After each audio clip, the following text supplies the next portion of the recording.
প্রথমত বলে রাখা ভালো যে জীবনের সমস্ত ক্ষেত্রে একটা কথা সবসময় মাথায় রাখবে, সেটা হচ্ছে কিভাবে মানুষকে ওপরে উঠতে হয় সেই জিনিসটা ফলো করতে হবে।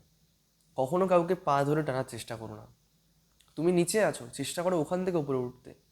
বাট একজন তোমার সমবয়সী হোক বা তোমার আশেপাশে কেউ উঁচুতে উঠে গেছে, তাকে টানিয়ে আর কি নিচে নামাবে, সেই চিন্তা ভুলেও করো না। তাহলে তুমি তো হয়তো আর উঠতে পারবেই না, আরও নিচে নেমে যাবে। যে যেইভাবে বাঁচছে তাকে বাঁচতে দাও। তুমি চেষ্টা করো যে নিজে জায়গাটিকে আরও স্ট্রং করার, আরও ডেভেলপমেন্ট করার, আরও ইমপ্রুভমেন্ট করার।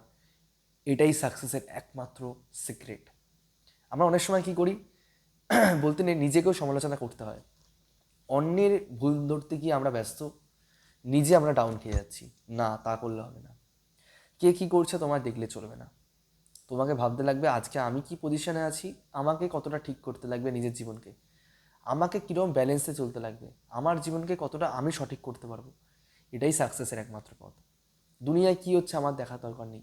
আমি আজকে কি পয়েন্টে আছি, আমার কোন ভুলগুলোকে আমাকে ঠিক করতে হবে, শুধরাতে হবে। আজকে আমাকে আজকে আমাকে কীভাবে আরও সামনের দিকে এগিয়ে গেলে আজকে আমি আরও ওপরে উঠতে পারবো, আমাকে সব সময় এটাই কিন্তু মাথায় রাখতে হবে। সুতরাং এটাই বলা উচিত যে কাউকে কখনো ছোট করো না। কে কতটা উপরে উঠে গেছে ভাবতে যেও না। সবসময় ভাববে যে আমি কতটা এগেলাম, আমি কি করলে আরও বেশি এগাবো, এবং আমি কি করলে আরও বেশি সকলের সাথে মিলেমিশে ভালো থাকতে পারবো। এটাই একমাত্র সাকসেসের মেন মুদ্রা।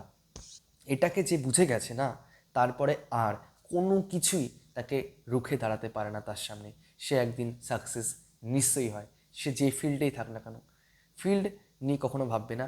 যে ফিল্ডেই থাক না কেন, সে সেই ফিল্ডে একদিন সবচেয়ে বড় খেলোয়াড় হয়ে উঠবে। কিন্তু খেলোয়াড় হতে গেলে তোমাকে ওই কিছু কিছু জিনিস অ্যাভয়েড করতে হবে, এবং নিজের সমালোচনা করা সবচেয়ে বেশি জরুরি।